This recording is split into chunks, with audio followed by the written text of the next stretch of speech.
about you guys? You speak Tagalog now?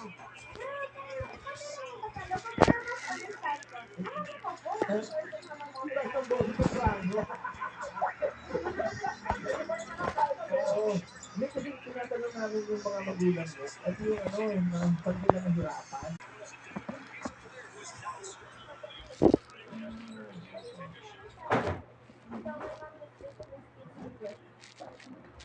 Ako siguro na Pilipino kasi ito nga ako nung nakalagay. Wala sinabi? How about you? How are you? Ha? Very good. Nakasama pa si Nagab?